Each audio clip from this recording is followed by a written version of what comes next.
الحمد للہ رب العالمین والصلاة والسلام علی اشرف الانبیاء والمرسلین وعلی آلہ واصحابہ اجمعین۔ قال اللہ تعالی وتبارک فی القرآن المجید والفرقان الحمید۔ بسم اللہ الرحمن الرحیم۔ لا اقسم بہذا البلد وانت حل بہذا البلد ووالد وما ولد لقد خلقنا الانسان فی کبد۔ صدق اللہ مولانا العظیم وصدق رسولہ النبی الکریم الرؤوف الرحیم۔ اللہم نور قلوبنا بالقرآن وزین اخلاقنا بالقرآن وادخلنا الجنۃ بالقرآن ونجنا من النار بالقرآن۔ قال اللہ تعالی وتبارک فی شان حبیبہ مخبرا وآمرا ان اللہ وملائکتہ یصلون علی النبی یا ایہا الذین آمنوا صلوا علیہ وسلموا تسلیما۔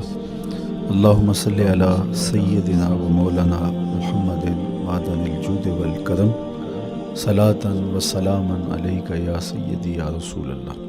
میں نے آپ کے سامنے قرآن مجید کے جو کلمات تلاوت کیے ان میں اسی حقیقت کو بیان کیا گیا۔ لا اقسم بہذا البلد، آغاز ہوا شہر مکہ کی قسم سے۔ قسم ہے مجھے اس شہر کی، پھر وجہ قسم بھی بیان کی۔ وانت حل بہذا البلد، مجھے اس شہر کی قسم اس لیے کہ محبوب اس شہر میں تو جو بستا ہے، تیرا بسیرا ہے اس شہر میں، اس شہر کی گلیوں نے تیرے قدم چومے ہیں اور تیرے انفاس کی مہک اس کی فضاؤں میں بسی ہے، اس لیے مجھے قسم کہ یہاں تم رہتے ہو۔ اللہ اکبر۔ علماء کے مابین اس بات پر اختلاف ہے کہ مکۃ المکرمہ افضل ہے یا مدینۃ النبی صلی اللہ علیہ وآلہ وسلم افضل ہے۔ ایک علمی اختلاف ہے، بعض نے کہا مکۃ المکرمہ افضل ہے، دلائل دیے، بڑا وزن ہے دلائل میں۔ بعض نے کہا مدینۃ الرسول صلی اللہ علیہ وآلہ وسلم افضل ہے، دلائل دیے، بڑا زور ہے دلائل میں۔ لیکن شیخ عبدالحق محدث دہلوی علیہ رحمہ اسی آیت سے روشنی لے کر کے لکھتے ہیں کہ جب حضور مکے میں تھے تو مکہ افضل تھا، جب مدینے آ گئے تو مدینہ افضل ہو گیا۔ جدھر جدھر سے وہ گزرتے گئے مجد و شرف بھی پیچھے پیچھے رہا۔ چند لمحوں کے لیے ٹھہرے تھے تم جس پیڑ کے نیچے۔ نشور وحدی کا لہجہ دیکھیے کتنا دل آویز ہے۔ چند لمحوں کے لیے ٹھہرے تھے تم جس پیڑ کے نیچے، سنا ہے آج تک اس پیڑ کا سایہ مہکتا ہے۔ تو مکے میں ہیں تو مکہ افضل، مدینے میں ہیں تو مدینہ افضل۔ تو شرف ان کے وجود مسعود سے ہے، وہ جدھر جدھر سے گزرتے جائیں گے وہاں وہاں ہی نور پھیلتا چلا جائے گا۔ اور پیر نصیر الدین علیہ رحمہ کا لہجہ یہاں کتنا خوبصورت دکھائی دیتا ہے۔ ایک بار وہ جدھر سے گزرے ہیں نصیر، ایک بار وہ جدھر سے گزرے ہیں نصیر، بار بار ادھر سے بہار گزری ہے۔ تو کہا کہ قسم ہے مجھے اس شہر کی، یعنی شہر مکہ کی۔ کیوں اس شہر کی قسم؟ وَأَنْتَ حِلٌّ بِهَذَا الْبَلَدِ، کہ محبوب اس شہر میں تمہارا قیام ہے، اس شہر میں تمہاری رہائش ہے، تمہارے انفاس کی مہک ہے اس شہر کی فضاؤں میں، اور تمہارے قدموں کو چھوا ہے اس شہر کی گلیوں نے، اس لیے قسم کہ یہاں آپ رہتے ہو۔ وَوَالِدٍ وَمَا وَلَدَ، اور قسم ہے باپ کی، اور قسم ہے جو اس کی اولاد ہے۔ والد سے مراد کیا ہے اور ما ولد سے مراد کیا ہے؟ تو اس کے بارے میں ایک قول یہ ہے کہ والد سے مراد حضرت ابراہیم علیہ السلام ہے، اور ما ولد سے مراد حضور علیہ السلام جو ان کے فرزند ہیں۔ ایک قول کے والد سے مراد حضرت آدم علیہ السلام ہے، اور ما ولد سے مراد ان کی ساری ذریت اور نسل ہے۔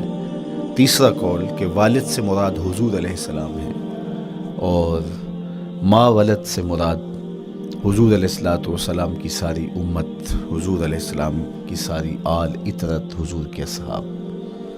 لیکن علماء نے پہلے قول کو ترجیح دی کہ مکۃ المکرمہ کی قسم کی گئی تو پھر مناسبت بنتی ہے کہ حضرت ابراہیم کا ذکر بھی ہو، تو اس لیے والد سے مراد حضرت ابراہیم ہیں، اور ما ولد سے مراد حضور علیہ الصلوۃ والسلام کی ذات ستودہ صفات ہے۔ تو تین چیزیں ہوئیں جن کی قسم کی گئی۔ سب سے پہلے شہر مکہ کی قسم کی گئی، پھر حضرت ابراہیم علیہ السلام کی قسم کی گئی، اس کے بعد حضور علیہ الصلوۃ والسلام کے مبارک وجود کی قسم کی گئی۔ تین قسمیں کر کے کہا کیا گیا، چونکہ جو خالی ذہن شخص ہو، جب اس کو کوئی بات بیان کی جائے تو قسم سے آغاز نہیں کیا جاتا۔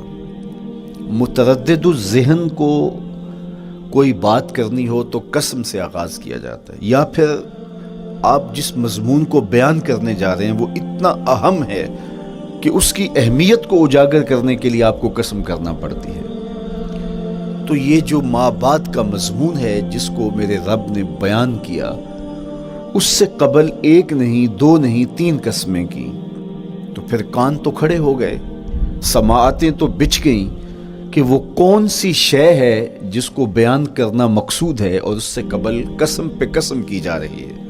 قسم محبوب شہر مکہ کی، قسم محبوب تیرے والد بزرگوار حضرت ابراہیم علیہ السلام کی، اور قسم تیرے پاکیزہ وجود کی۔ اب انسان بالکل سماعتیں بچھا کے منتظر ہے کہ قسم کی کس بات کی جا رہی ہے، کس بات پہ قسمیں ہو رہی ہیں۔ تو جواب آیا، قسم محبوب شہر مکہ کی جس میں آپ رہتے ہو، قسم آپ کے والد بزرگوار حضرت ابراہیم علیہ السلام کی، اور قسم آپ کے پاکیزہ وجود کی۔ لقد خلقنا الانسان فی کبد، ہم نے انسان کو مشقتوں میں رہتا پیدا کیا ہے۔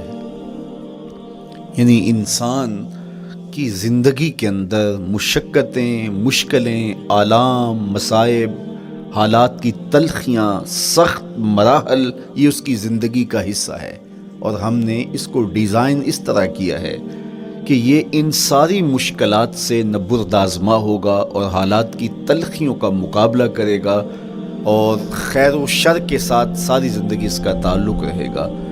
تو یہ اگر سخت جان ہوا تو زندگی میں کامیاب اور بامراد ہوا، اور اگر یہ کمزور ہوا تو پیچھے رہ جائے گا۔ اور اس کے لیے جو قسمیں کی ہیں وہ تین ہیں۔ قسم کا اور جواب قسم کا تعلق ہوتا ہے، یعنی جس پہ قسم کی جا رہی ہے تو جو قسم کی جا رہی ہے اس کا کوئی آپس میں تعلق ہوگا۔ جب پھولوں کا ذکر کریں گے تو پھر اس کے متعلقات ہی بعد میں بیان کریں گے۔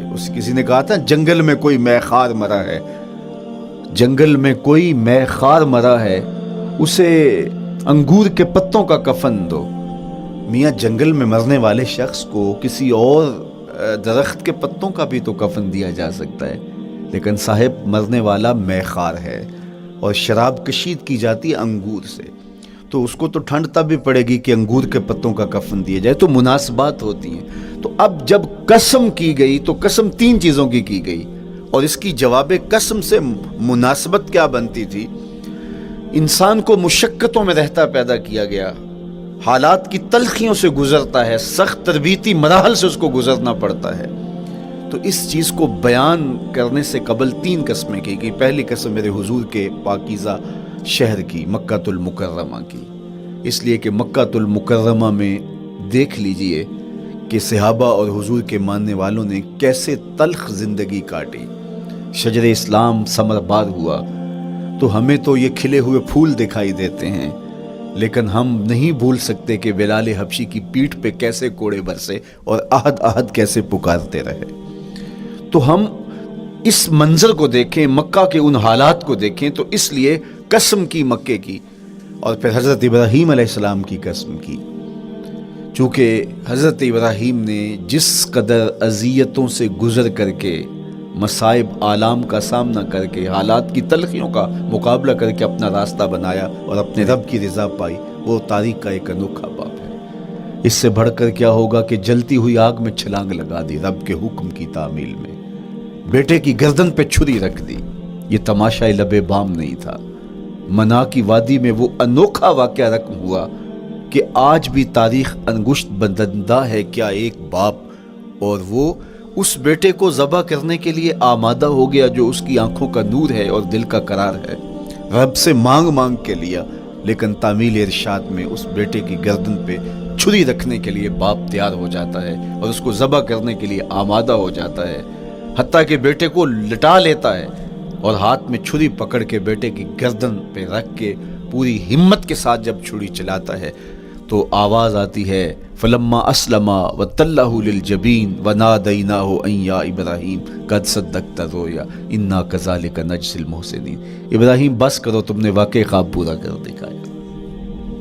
اپنی بیوی کو، اپنے نو مولود بچے کو وادی غیر ذی زرع میں چھوڑ آنا، جہاں کچھ بھی میسر نہیں تھا، یہاں آپ کو آپ کے ماں باپ چھوڑ کے جاتے ہیں، ایک خوبصورت آسودہ ماحول ہے، اور آپ کو جس مقصد کے لیے چھوڑ کے جا رہے ہیں تو وہ مقصد بھی آپ کی اور ان کے پیش نظر ہے، لیکن اس کے باوجود بھی جو ہے وہ آنکھیں نم ہو جاتی ہوں گی کہ ہم اپنی اولاد کو یہاں چھوڑ کے جا رہے ہیں، جبکہ ایک محفوظ پناہ گاہ میں آپ کو چھوڑ کے گئے۔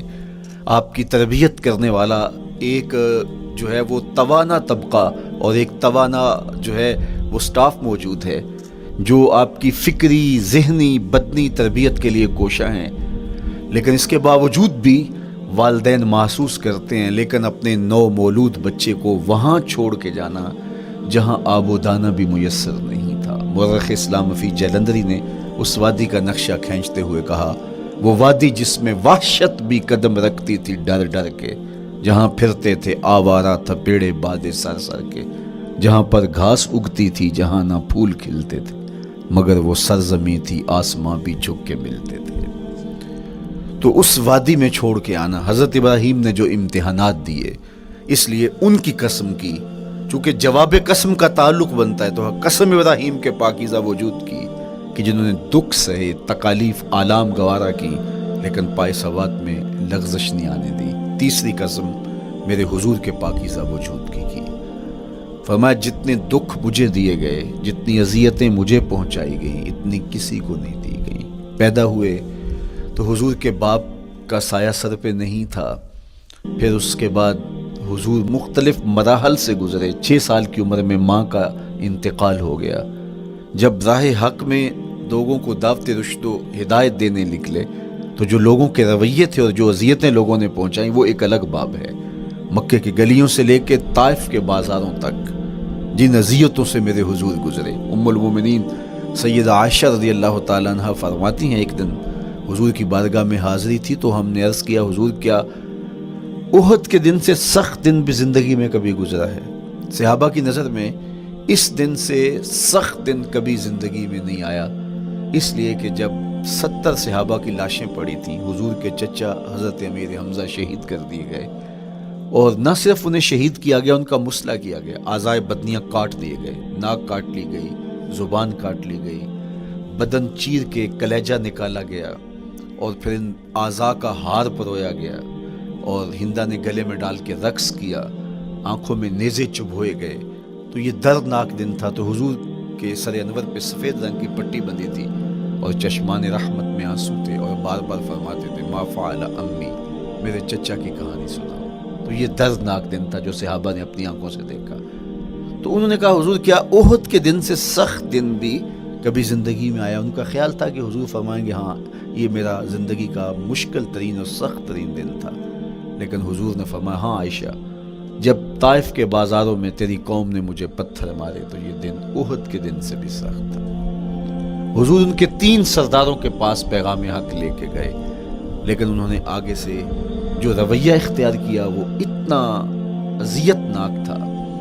حضور نے فرمایا کہ ٹھیک ہے، میں تمہاری خیر خواہی کا جذبہ لے کے تمہارے تک پہنچا ہوں، تم نے میری دعوت کو قبول نہیں کیا، تمہاری مرضی، تمہارا مقصود، چلو اب یہ بات میرے اور تمہارے درمیان رہنی چاہیے، اس بات کو راز رہنا چاہیے، اہل مکہ تک یہ بات نہ پہنچے۔ انہوں نے کہا ہم کیوں راز رکھیں، بلکہ اوباشوں کے ہاتھ میں پتھر دے دیے، اور حضور جب واپس ہونے لگے تو وہ حضور کے پاؤں پہ سنگزنی کرتے، حضور اپنا ایک پاؤں اٹھاتے تو دوسرے پاؤں پہ مارتے، شدت درد اور احساس کرب سے حضور بیٹھ جاتے تو ان کے غنڈے دائیں بائیں سے بڑھتے اور کندھوں سے پکڑ کے حضور کو اٹھاتے اور مشق سنگزنی کرتے، نالین خون سے بھر گئے، لخت لخت زخمی ہوا، اللہ اکبر، کیا دردناک لمحے تھے، کیا تکلیف بری گھڑیاں تھیں۔ تو کہا کہ جب طائف کے بازاروں میں تیری قوم نے مجھے پتھر مارے تو یہ دن احد کے دن سے بھی سخت تھا۔ اچھا، جب حضور پر اس طرح آلام و مصائب ٹوٹ پڑے تو حضور کے ساتھ جو صحابہ تھے انہوں نے کہا حضور ان کے لیے بد دعا کر دیجئے۔ تو میرے حضور بولے میں رحمت بن کے آیا ہوں، میں رحمت بن کے آیا ہوں۔ اللہ اکبر۔ ان کا تقاضا پہم بڑا تو حضور کے ہاتھ اٹھ گئے، اور پھر حضور نے جو کہا سنیے، اللہم اہد قومی فإنہم لا یعقلون۔ اے اللہ میری قوم کو ہدایت دے دے، یہ مجھے جانتے نہیں، اگر جانتے تو ان کا میرے ساتھ یہ رویہ نہ ہوتا۔ تو پتھروں کے جواب میں دعائیں دینا پیغمبروں کا حوصلہ ہوتا ہے۔ اللہ اکبر۔ مورخ اسلام حفیظ جلندری نے کیا خوبصورت پیرائے میں نقشہ کھینچا کہ حضور ہاتھ اٹھا کے دعا مانگ رہے ہیں، الہی کرم کر کو سارے طائف کے مکینوں پر، الہی پھول برسا ان پتھروں والی زمینوں پر۔ تو حضور نے دکھ سہے، تکلیفیں سہی، اب 3 قسمیں کی۔ شہر مکہ کی قسم، جہاں حضور کے صحابہ نے تکلیفیں سہی، اس شہر کی گلیوں میں انہیں گھسیٹا گیا اور ان کو کچی کھالوں میں لپیٹ کے دھونیاں دی گئی، انہیں اذیت ناک مراحل سے گزارا گیا۔ حضرت ابراہیم مشکل سے مشکل زندگی کاٹی اور رب کی رضا جوئی کے لیے کوشاں رہے، اور میرے حضور نے سخت ترین اذیتوں، مقاومتوں، مخالفتوں اور تکلیفوں کا سامنا کیا۔ تو ان 3 چیزوں کا حوالہ دے کر، ان 3 چیزوں کی قسم کر کے اب انسان کو بتایا جا رہا ہے کہ تم مشکلات سے تمہیں گزرنا پڑے گا، حالات کی تلخیاں تمہیں سہنی پڑیں گی، کسی مرتبے تک پہنچنے کے لیے تمہیں پھر تکلیفوں کی راہ اختیار کرنی پڑے گی۔ تم کون ہوتے ہو؟ میرا محبوب ہو تو تکلیفیں وہ بھی اٹھائے، 2 جہاں کا مالک ہو اور طائف کے بازاروں میں اس کے پاؤں پہ بھی پتھر پڑیں، اور کونین کا سردار ہو اور ان کے اوپر اوجری ڈال دی جائے، کائنات کا مالک ہو اور ان کو مکے کی گلیوں کے اندر ان کے گلے میں عقبہ بن ابی معیط کپڑا ڈالے اور تاؤ دے، تو کیا ان مشکلات سے تم بچ سکتے ہو؟ جب تم کسی منزل تک پہنچنا چاہتے ہو تو پھر یہ حوالے ماضی کے دیکھ لو، 3 قسمیں کر کے اس حقیقت کو بیان کیا۔ ابراہیم علیہ السلام کے وجود کو دیکھ لو، حضرت مصطفیٰ کریم علیہ السلام کی ذات ستودہ صفات کو دیکھ لو، اور مکے کی گلیوں میں صحابہ کے ساتھ جو ظلم اور جبر ہوئے اور انہوں نے جو مصیبتیں اور مشقتیں کاٹی وہ ساری دیکھ لو۔ تو 3 قسمیں کھا کر کے کہا کہ بے شک انسان مشقتوں میں رہتا پیدا کیا گیا ہے۔ اس لیے قافلہ انسانی کے وہ افراد جو کسی منزل کے متلاشی ہوتے ہیں، جو جستجو کی زندگی بسر کر رہے ہوتے ہیں، ان کو پھر مشکلات سے گزرنا پڑتا ہے اور حالات کی تلخیاں ان کو گوارا کرنا پڑتا ہے، کشاکش حیات سے ان کو ٹکرانا پڑتا ہے، اور ان کو آگے بڑھنے کے لیے ان کو تکلیفوں سے گزر کر کے، جان گسل مراحل سے گزر کر کے پھر منزل کی طرف عازم سفر ہونا پڑتا ہے۔ کیا میں نے اس خاکدان سے کنارہ جہاں رزق کا نام ہے آب و دانہ، پلٹنا جھپٹنا جھپٹ کر پلٹنا لہو گرم رکھنے کا ہے ایک بہانہ، پرندوں کی دنیا کا درویش ہوں میں کہ شاہی بناتا نہیں آشیان۔ تو زندگی مشکل مراحل سے گزر جانے کا نام ہے۔ اقبال نے کہا تھا ہے شباب اپنے لہو کی آگ میں جلنے کا نام۔ یہ زندگی آسان نہیں ہے، یہ حالات کی تلخیوں کا مقابلہ کرنے کا نام ہے، یہ ضبط نفس کا نام ہے، یہ اپنے من کی تربیت کا نام ہے۔ حضرت امام رازی سائت کریمہ کے تحت لکھتے ہیں کہ جب بچہ شکم مادر میں ہوتا ہے تو وہ 3 پردوں میں ہوتا ہے، ایک جھلی کا پردہ، ایک رحم مادر کا پردہ اور ایک پیٹ کا پردہ۔ تو 3 پردوں میں وہ بیچارہ بڑی عجیب سی حالت میں ہوتا ہے۔ یہ اس کا پہلا مرحلہ ہے تخلیق کے بعد، اس کے بعد پیدائش کا دوسرا مرحلہ ہے، یہ زچہ بچہ دونوں کے لیے موت و حیات کے مرحلے ہوتے ہیں۔ اس کے بعد وہ پیدا ہوا، اس دنیا پہ آیا تو اس کی مشکل کیا ہے؟ زبان ہے بولنا نہیں جانتا، دیکھتا ہے پہچان نہیں سکتا، سنتا ہے سمجھ نہیں سکتا، ہاتھ ہیں پکڑ نہیں سکتا، ٹانگیں ہیں چل نہیں سکتا۔ کتنی مشکل بن گئی، یہ سب کچھ چیزیں ہونے کے باوجود بھی وہ بے بس دکھائی دیتا ہے، اس کو دودھ مانگنے کے لیے بھی رونا پڑتا ہے۔ تو یہ ایک مرحلہ تھا۔ پھر آہستہ آہستہ اس نے بولنا سیکھا، ایک ایک حرف کر کے، لفظ جوڑ کے وہ جملے مکمل کرتا رہا۔ آج تو زبان کا طوطی بولتا ہے، آج تو بات کریں تو جو ہے وہ ماحول تھم جاتا ہے، لیکن انسان ذرا پلٹ کے آغوش مادر میں تیری ماں نے ایک ایک حرف تجھے سکھایا تھا، ایک ایک لفظ تجھے سکھایا تھا، لفظ لفظ کر کے، حرف حرف کر کے جملے بنے، اور آج تیری گفتار کی شوخی کے تذکرے زمانے میں ہیں، تو پھر تجھے بولنا سکھایا، تو چل نہیں سکتا تھا، آج تیری جو ہے وہ جولانیاں دیکھنے والی ہیں، تیری رفتار کو کوئی چھو نہیں سکتا ہے، تیری آنکھوں کی بجلیاں آج عقابوں سے بڑھ کر ہیں، آج تیرے کانوں کے اندر نغموں کا جہاں آباد ہے، آج تیرے ہاتھوں کی گرفت کہ آگے شیر غراں بھی ہو تو وہ بھی بے بس ہو جاتا ہے، لیکن دیکھ تو کتنا مجبور تھا۔ اچھا چلو وہاں سے آگے آئے، پھر زندگی کو سیکھنا پڑتا ہے، آداب سیکھنے پڑتے ہیں، کس سے کیا بات کرنی ہے سیکھنا پڑتا ہے، آگے بڑھے، جوانی کی دہلیز پہ پہنچے۔ جوانی انسان کی زندگی کا باقپن ہوتا ہے، عروج ہوتا ہے، اللہ اکبر، لیکن جوانی کو تقدس معاب رکھ کے منزل تک پہنچانا یہ سب سے مشکل مرحلہ ہوتا ہے، چونکہ جذبات بے قابو ہیں، خواہشیں آوارہ ہیں، اور تا حد نظر نظارے ہی نظارے جو دل کو کھینچتے ہیں۔ اب اپنے تقدس کو جو شخص محفوظ رکھے، کائنات میں سب سے قیمتی جوہر حضرت انسان کا اس کی عصمت کا جوہر ہے، اور سب سے حسین چہرہ وہ ہے جو جنسی کالک سے اپنے آپ کو بچا لے۔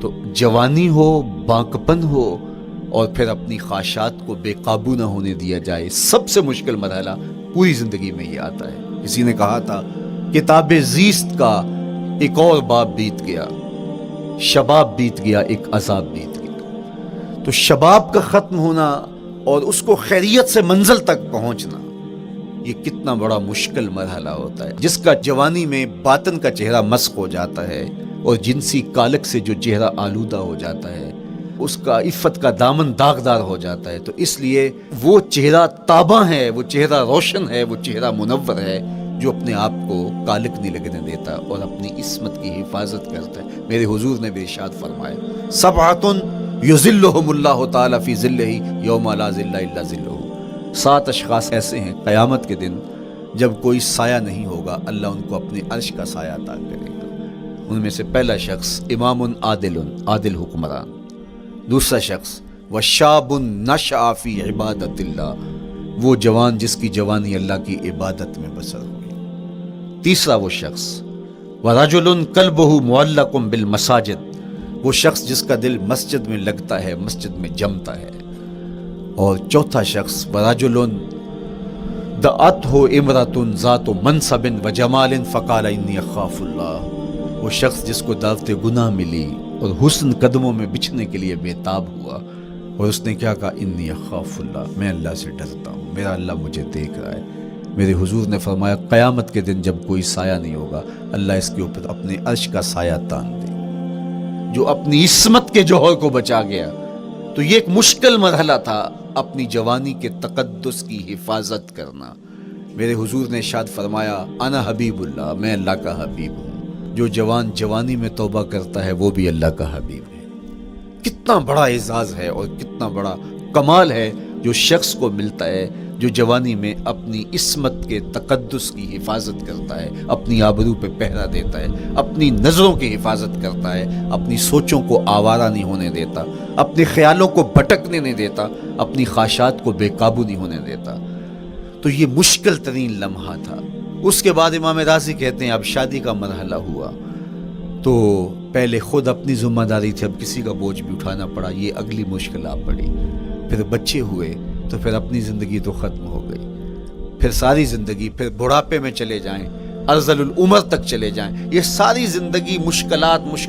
لقد خلقنا الانسان فی کبد۔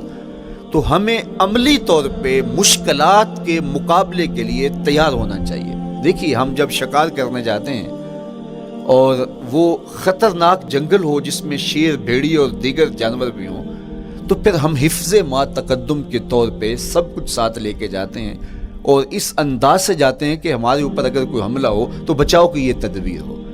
تو ہم عملی طور پہ اس کے لیے خود تیار ہوتے ہیں، تو پھر کوئی ہونے والا حملہ غیر متوقع نہیں ہوتا اور ہم اس کے لیے اپنے آپ کو مستعد اور فعال پاتے ہیں۔ اسی طرح میں اور آپ اگر زندگی کے اس فلسفے سے آگاہ نہیں ہوں گے کہ زندگی مشکلات کا مجموعہ ہے، حالات کی تلخیاں ساری زندگی ہمارے ساتھ رہیں گی، تو کوئی بھی تکلیف، کوئی بھی اذیت، کوئی بھی ایسا واقعہ جو ہم نہیں چاہ رہے ہوں گے وہ روح پذیر ہوگا تو ہم گھبرا جائیں گے اور پھر اس وقت ہم دکھی ہو جائیں گے۔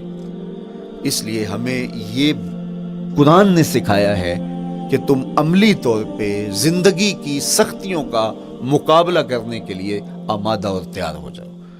قرآن مجید میں جو صبر کا لفظ ہے اس کا مفہوم یہ ہے کہ حالات کی جو تلخیاں تمہارے اوپر آتی ہیں، وہ غربت بھی ہو سکتی ہے، وہ بیماری بھی ہو سکتی ہے، وہ لوگوں کی عداوت اور دشمنی بھی ہو سکتی ہے، وہ اور بہت ساری چیزیں ہوتی ہیں، وہ جنگوں کی حالت کا بپا ہو جانا اور تمہارا دشمنوں کے نرغے میں گر جانا، یہ سب کچھ ہو سکتا ہے۔ تو اس کے اوپر استقامت کے ساتھ تم کھڑے رہو اور تم ان کو برداشت کرنے کی اپنے اندر ہمت اور حوصلہ رکھو، تو پھر وہ تمہارا صبر ہوگا، اور یہ قوت اگر تمہارے اندر پیدا ہو جاتی ہے تو پھر تمہاری زندگی آسان اور سوکھی ہو جاتی ہے۔ لیکن اگر یہ دولت تمہیں نصیب نہیں ہوتی تو پھر ساری زندگی دکھوں اور شکووں سے بھری رہتی ہے۔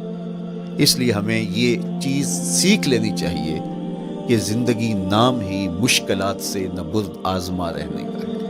عملی طور پہ ہم دیکھو، ہمیں پتہ ہے سردی آ رہی ہے تو اس کا ہم پہلے انتظام کرتے ہیں، تو سردی ہمیں دکھی نہیں پھر کرتی، ہم سردی سے بھی لطف لیتے ہیں، موسم برسات سے بھی مزہ لیتے ہیں، اور گرمی سے بھی ہم ایک حاص حاصل کر لیتے ہیں اگر ہم اس کو جو ہے اس کے لیے عملی طور پہ اپنے آپ کو تیار کر لیں۔ لیکن اگر ہم اس کے لیے تیاری نہیں کریں گے تو سوائے گھبراہٹ کے اور کچھ نہیں ہوگا۔ تو مجھے اور آپ کو عملاً اپنے آپ کو اس بات کے لیے آمادہ کرنا پڑے گا کہ زندگی ان حالات کی تلخیوں سے ٹکرانے کا نام ہے، اور ساری زندگی ہمیں ان مراحل سے گزرتے رہنا پڑے گا۔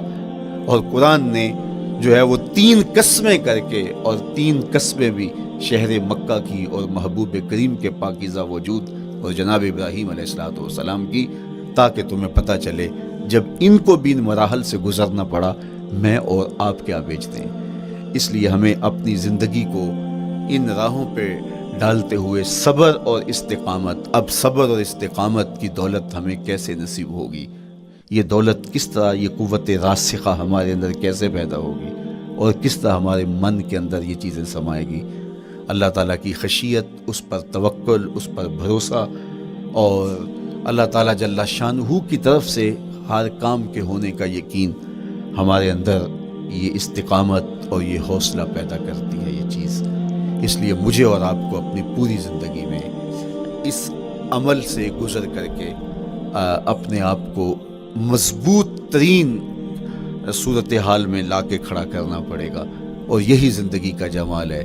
تو اب پھر دیکھیے قرآن کیا کہہ رہا ہے، لا اقسم بہذا البلد وانت حل بہذا البلد ووالد وما ولد، 3 قسمیں کی۔ اس کے بعد ارشاد فرمایا لقد خلقنا الانسان فی کبد، ہم نے انسان کو مشکلوں میں، مصائب میں، آلام میں رہتا ہوا پیدا کیا۔ کہتے ہیں جب حضرت انسان کی تخلیق ہوئی تو اس کا خمیر جب گویا جا رہا تھا تو اس کے اوپر 39 دن تک آزمائشوں کی، دکھوں کی، تکلیفوں کی بارش ہوئی، اور ایک دن خوشیوں اور مسرتوں کا می برسا۔ تو انسان کی زندگی کے اندر حالات سے ٹکرانا اور دکھوں کو سہنا اور دکھوں سے مقابلہ کرنا، یہ سیکھنا پڑے گا، اور جب انسان اس کو عملی طور پر سیکھ جائے گا تو پھر زندگی کا جمال اور زندگی کا حسن نصیب ہوگا۔ دوسری بات، ہمیں اپنی زندگی میں 7 چیزوں کو اپنا اصول بنا لینا چاہیے، اور یہ 7 چیزیں وہ ہیں جو ہماری زندگی کو ایک خوبصورت سانچے میں ڈھال کر کے ہمیں ایک پاکیزہ اور ستھرا انسان بنا دیتی ہے۔ پہلی چیز، التمسک بکتاب اللہ، اللہ کی کتاب سے جڑ جانا، وابستہ ہو جانا۔ جب ہم کتاب اللہ سے وابستہ ہو جائیں تو پھر ہمارے باطن کی اور نفس کی تربیت ہوتی ہے، اور پھر ہم وہ مطلوب انسان بنتے ہیں جو ہمارا رب ہم سے تقاضا کرتا ہے۔ تو اس لیے ہمیں اپنی زندگی میں اس چیز کو لازم کر لینا چاہیے کہ ہمارا کوئی بھی دن قرآن مجید کی تلاوت کے بغیر نہ گزرے۔ اپنے دن کا آغاز قرآن مجید کی تلاوت سے کیجیے۔ سورہ یاسین سے جو اپنے دن کا آغاز کرتا ہے، سارا دن اللہ کی امان میں رہتا ہے، اس کی حفاظت میں رہتا ہے۔ اور اپنی شب کا آغاز سونے سے پہلے سورہ الملک کی تلاوت کریں، آپ ساری شب اللہ کی امان میں، اس کی حفاظت میں رہیں گے، اور قرآن مجید کو سمجھ کر اس کے مفاہیم و مطالب کے ساتھ ایک رکوع کم از کم پوری زندگی، اپنی زندگی کے نصاب میں آپ کتنا وقت مختلف امور کے لیے سر انجام دیتے ہیں۔ یہ کتاب انسانی ہدایت کے لیے، انسانی تربیت کے لیے اس سے کوئی اور بہتر اور مؤثر جو ہے وہ نصاب نہیں ہو سکتا ہے۔ انسان سازی کا بہترین ذریعہ ہے یہ کتاب، اور اس کتاب کے ذریعے سے جو ہے وہ انسان پستیوں سے اٹھ کے بلندیوں تک جا پہنچتا ہے۔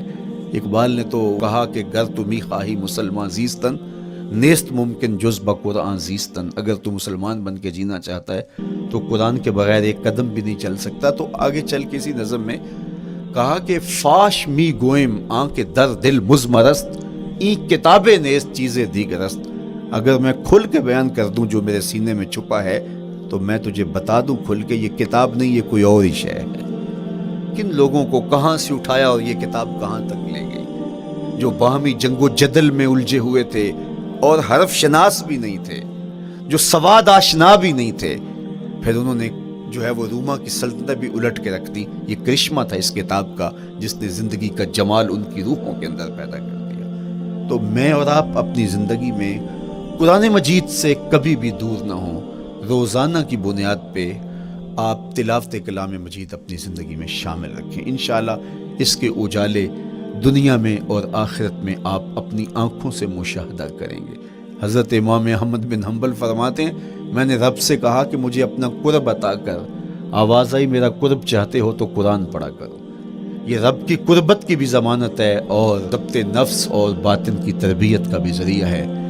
اچھا، دوسری بات، والاقتداء بسنت رسول اللہ صلی اللہ علیہ وآلہ وسلم، ہمارے لیے بہترین نمونہ ہمارے حضور علیہ الصلوۃ والسلام کی زندگی ہے، حضور کے دیا ہوا نظام حیات ہے جس پر حضور نے خود عمل کر کے دکھایا۔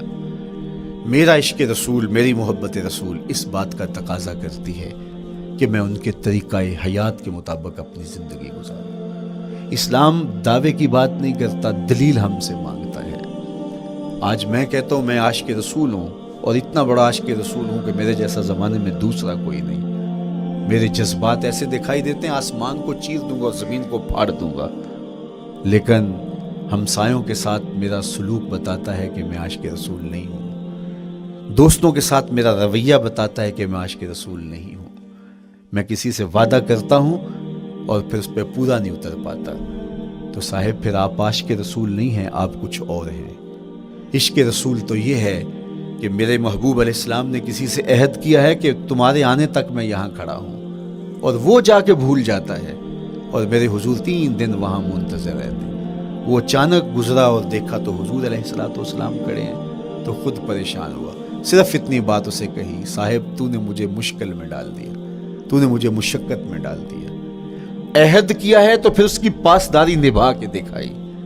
اللہ اکبر! میں اگر حضور سے محبت کرنے والا ہوں تو میرا رویہ بتائے کہ میں عاشق رسول ہوں۔ میری زبان پر جھوٹ نہیں بول سکتی۔ آپ سے پوچھا گیا کہ مومن بزدلی کر سکتا ہے؟ کہا نہیں، بہادر ہوتا ہے، لیکن ہو سکتا ہے کبھی اس سے بزدلی سرزد بھی ہو جائے۔ پھر پوچھا گیا کہ مومن بخیل ہو سکتا ہے؟ کہا نہیں، سخی ہوتا ہے، لیکن ہو سکتا ہے کبھی اس سے بخل بھی سرزد ہو جائے۔ پھر تیسرا سوال حضور سے کیا گیا، مومن جھوٹا ہو سکتا ہے؟ فرمایا جھوٹا نہیں ہو سکتا، یہ پکی بات ہے کہ مومن جھوٹ نہیں بول سکتا۔ میں اور آپ اپنے رویوں میں دیکھیں کہ ہم کھڑے کہاں ہیں۔ آج ہم ان جگہوں پہ بھی جھوٹ بولتے ہیں جہاں جھوٹ بولنا ہماری مجبوری بھی نہیں ہوتی، چونکہ یہ ہماری فطرت ثانیہ اور عادت بن چکا ہے، اور ہم اس کو برا ہی نہیں سمجھتے۔ جبکہ جھوٹ جب کوئی شخص بولتا ہے، حدیث پاک میں آتا ہے اس کے منہ سے بدبو نکلتی ہے، رحمت کے فرشتے 1 میل دور ہٹ جاتے ہیں اس سے۔ اور سویر سے شام تک جب ہمارے معمولات یہ ہوں تو پھر ہم کہاں کھڑے ہیں اور رحمت کے فرشتے کہاں کھڑے ہیں؟ تو حضور علیہ الصلوۃ والسلام کی سنت کا اتباع حضور کی محبت کی دلیل ہوگی۔ امام قرطبی نے لکھا ہے، اللہ کی محبت کا کوئی دعویٰ کرے تو کیا دلیل ہوگی کہ یہ واقعی محب الہی ہے؟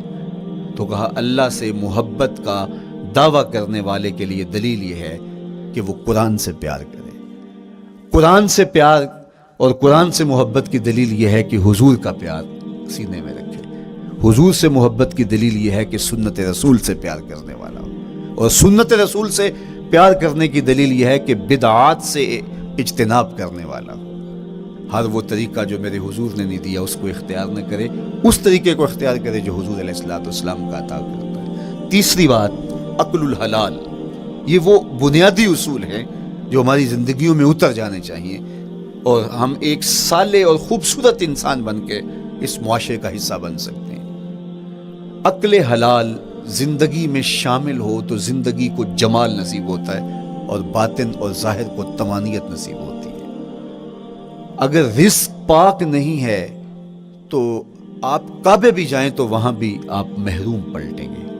میرے حضور علیہ الصلوۃ والسلام نے فرمایا ایک بندہ لمبا سفر کر کے گیا، اشعث اغبر کے لفظ ہیں کہ اس کے بال بکھرے ہوئے ہیں، سفر کی گرد پڑی ہوئی ہے اور لباس بھی پھٹا ہوا ہے، شکستہ حالت، پراگندہ صورت، اور کھڑا ہے کعبۃ اللہ کے سامنے، یمد یدیہ، دونوں ہاتھ لمبے کر کر کے دعا مانگ رہا ہے اور کیا کہتا ہے؟ اے اللہ ومطعمہ حرام ومشربہ حرام وملبسہ حرام وغذی بالحرام، فرمایا اس کا کھانا حرام کا ہے، اس کا پینا حرام کا ہے، اس نے جو لباس پہنا ہے وہ حرام کا ہے۔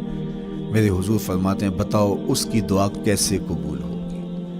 اب لمبا سفر کاٹ کے حرم کعبہ میں پہنچے، غلاف کو پکڑ پکڑ کے دعائیں کر رہا ہے، لمبے لمبے ہاتھ کر کے دعائیں مانگ رہا ہے، ملتزم سے لپٹا ہوا ہے، حتیم میں سجدہ ریز ہو کے رو رو کے دعائیں مانگ رہا ہے، لیکن دعا قبول نہیں ہوتی۔ کیوں؟ اس لیے کہ اس کے پیٹ میں لقمہ حرام کا ہے، اس کے بدن پہ لباس حرام کا ہے۔ تو اسلام نے جتنا زور حلال کمانے، حلال کھانے اور حلال اختیار کرنے پر دیا ہے، تو ایک مومن اگر اسلام کے مبادیات سے بھی آگاہ ہو تو اس کی تو زندگی کے اندر جو ہے وہ حرام گھس ہی نہیں سکتا ہے، بلکہ وہ مشکوک سے بھی اجتناب کرے۔ چوتھی چیز، کف الاذی، اپنے آپ کو ایسا بناؤ کہ تمہارے وجود سے کسی کو ضرر اور تکلیف نہ پہنچے۔ ہمارا اسلام تو ہمیں یہ بتاتا ہے کہ تم پیاز یا لہسن کھا کے مسجد میں نہ جاؤ کہ تمہارے منہ سے جو سمیل آتی ہے اس سے کسی کو تکلیف نہ پہنچے۔ تو یہ اسلام کی دی ہوئی تعلیمات ہیں کہ مسجد میں بھی جانا ہے تو اپنے آپ کو دیکھو کہ تمہاری حالت کیا ہے، تمہاری وجہ سے کسی کو تکلیف نہ پہنچے، تمہارے رویے اتنے خوبصورت ہوں، تمہارے ہمسائے بتائیں کہ یہ واقعی مسلمان ہے۔ مسلمان کی تعریف کی گئی، المسلم من سلم المسلمون من لسانہ و یدہ، مسلمان کون ہے؟ جس کے ہاتھ سے، جس کی زبان سے دوسرا مسلمان بھائی محفوظ ہے، تو وہ مسلمان ہے۔ اللہ اکبر۔ ہم یہ جو کہتے ہیں السلام علیکم، اس کو کہتے ہیں تحیت المسلم، مسلمان کا تحیت۔ تو اس میں اس کے معنی پہ غور کریں تو ہم اس کو ضمانت دے رہے ہوتے ہیں، السلام علیکم، تیرے اوپر سلامتی ہو، تو ہم اپنی جانب سے اسے ضمانت دیتے ہیں، میرے بھائی میری طرف سے تیری عزت، تیری جان، تیری آبرو سلامت ہے، اب میری جانب سے تو پریشان نہیں ہونا، میں تجھے سلامتی کی ضمانت دیتا ہوں۔ اور وہ آگے سے کیا کہتا ہے؟ وعلیکم السلام، میرے بھائی پھر میری جانب سے بھی تیرا سب کچھ محفوظ ہے۔ اگر سلام کا مفہوم اچھی طرح ہماری روحوں میں اتر جائے تو پھر ایسا ہو نہیں سکتا کہ ہم جس کو السلام علیکم کہہ دیں پھر اس سے ہم دھوکہ کریں یا اس کی آبرو پہ حملہ آور ہوں یا اس کے مال پہ حملہ آور ہوں جب السلام علیکم کہہ دیا۔ چونکہ جو ہمیں لفظ بولنے کے لیے کہا گئے اس کے پیچھے فلسفہ لفظ ہوگا۔ یہ پھول ہیں، ان کو دیکھ کر سبحان اللہ کہنے کا کہا گیا ہے، پہاڑوں کو دیکھ کے اللہ اکبر کہنے کا کہا گیا ہے۔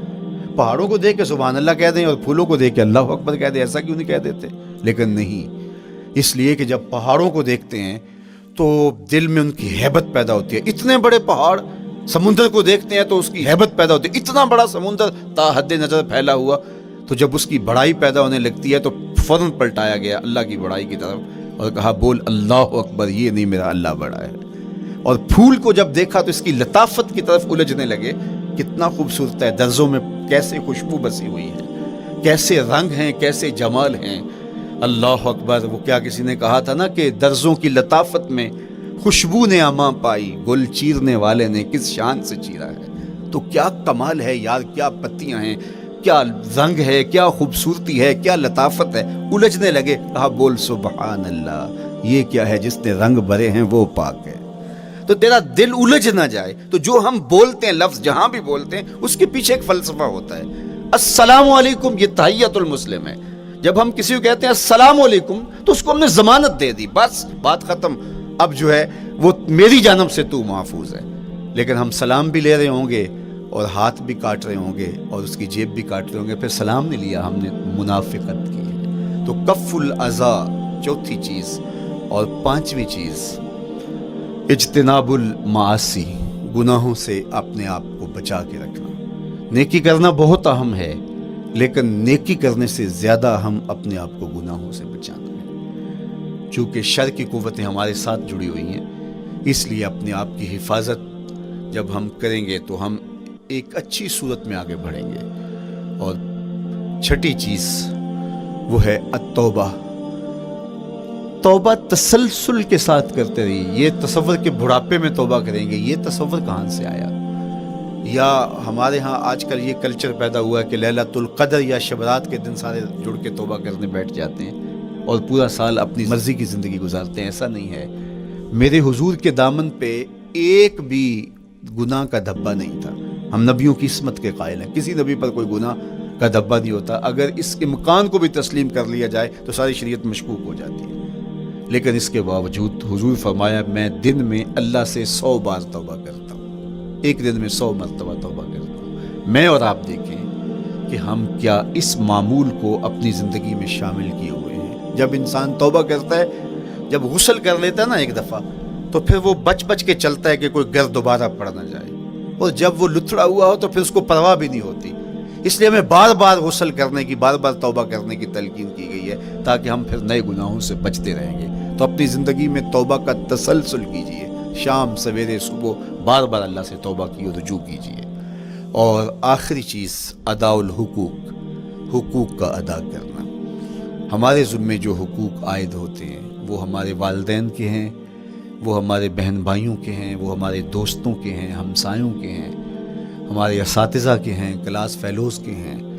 وہ حقوق حتیٰ کہ جانوروں کے کیوں نہ ہوں, تو ان حقوق کو ہم ادا کرنے والے, دستبردار نہیں ہو سکتے ہم ان حقوق سے. یہ مومن کی زندگی ہے, یہ ہمارا نظم حیات ہے, یہ اسلام کا دیا ہوا منشور ہے, یہ طریقہ زندگی ہے کہ ہم ایک ایک کے حق کو ادا کرتے ہوئے اپنی زندگی کو بسر کریں. بالخصوص میں طلباء سے مخاطب ہوں کہ یہ عمر تربیتی اعتبار سے سب سے اہم عمر ہے. سیدنا علی المرتضیٰ رضی اللہ تعالیٰ عنہ فرماتے ہیں کہ 15 سال سے لے کر کے 20 سال تک کی عمر میں انسان کے نظریات پختہ ہوتے ہیں اور اس کی عادتیں جمتی ہیں. یہ دوسرے کہتے ہیں 13 سے 19 سال تک کی عمر, وہ کہتے ہیں یہ بڑی اہمیت کی حامل ہے. تو 13 سے 19 سال یا 15 سے 20 سال تک کی عمر, بعض کا تو ہوتا ہے کہ اب بھی بچے ہیں, ماں باپ بھی سستی کرتے ہیں کہ ان کو تہجد کا عادی اب کیوں بنائیں, ابھی تو یہ بچے ہیں, ان کو ان چیزوں سے, چھوٹی چھوٹی چیزوں کا عادی اب کیوں بنائیں, جب بڑے ہوں گے, سمجھدار ہوں گے, ذمہ داریوں کا بوجھ آئے گا, سب کچھ کر لیں گے. تو پھر اس وقت کرنا مشکل ہوتا ہے, پھر کر نہیں پاتا بندہ. تو جو سیکھنا ہے, جو عادتیں پختہ کرنی ہے, وہ اسی زندگی میں ہوتی ہے. تو یہ آپ کا ایک موقع ہے, آپ کو ایک ماحول فراہم ہوا ہے. آپ کے ہمسائے آپ کے کلاس فیلوز ہیں جو آپ کے ساتھ کمرے میں رہ رہے ہیں. ہمسائیگی کے حقوق ادا کرنے کا جو انداز ہے وہ یہاں ہی سیکھیے اور اپنے اندر اس کو متحقق کیجیے اور پختہ کیجیے. اسی طرح اپنے گفتگو کے لہجوں میں شائستگی, اپنے انداز کے اندر خوبصورتی اور اپنے رویوں کے اندر جمال پیدا کرنے کی کوشش کریں.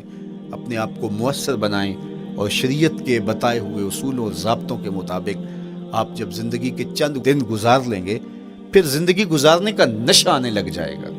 چونکہ جب ہم اپنی خواہش کی زندگی گزارتے ہیں تو پھر ہم خود بے چین اور مضطرب ہوتے ہیں, اس لیے کہ ہمیں اس طرح زندگی گزارنی چاہیے جس طرح ہمارے رب نے ہمیں بتایا ہے. آپ کوئی بھی مشین خریدتے ہیں, کوئی بھی چیز لیتے ہیں, تو اس کے ساتھ چھوٹی سی بک دیتے ہیں آپ کو, اس کا طریقہ استعمال بتاتے ہیں کہ اس کو یوں استعمال کرو گے تو دیر پا اس کے فوائد حاصل کرو گے. اگر یہ مائک ہم اس طرح استعمال نہیں کرتے, اپنی خواہش سے استعمال کریں گے, تو پھر نتیجہ کیا ہوگا کہ تھوڑے دنوں کے بعد جو ہے وہ خرابی کی طرف سلسلہ چلے گا. اس طرح یہ وجود جس پاکیزہ ذات نے بنایا ہے, اس نے ہمیں بتایا ہے کہ اس کو استعمال کیسے کرنا ہے اور اس زندگی کو کیسے گزارنا ہے. اور پھر انسان کو ایک ماڈل اور نمونہ بھی چاہیے. تو کہا نمونہ دیکھنا ہے تو محمد عربی کی ذات دیکھ لو, ادھر دیکھتے جاؤ اور زندگی گزارتے جاؤ. دیکھنا تمہاری زندگی کتنی خوبصورت اور کتنی پروقار گزرتی ہے۔ اللہ آپ کو دنیا آخرت کی برکتیں دے، اپنی پناہوں اور اپنی امان اور اپنی حفاظتوں کا حصار دے، اور آنے والا کل اللہ بہتر فرمائے، میرے وطن کی خیر کرے، میرے ملک کو امن کے اجالے دے، یہاں دہشت گردی کے سلگتے الاؤ ٹھنڈے کر کے امن کی بہاریں پیدا کر دے۔ کی محمد سے وفا تو نے تو ہم تیرے ہیں، یہ جہاں چیز ہے کیا لوح و قلم تیرے ہیں۔ وآخر دعوانا ان الحمدللہ۔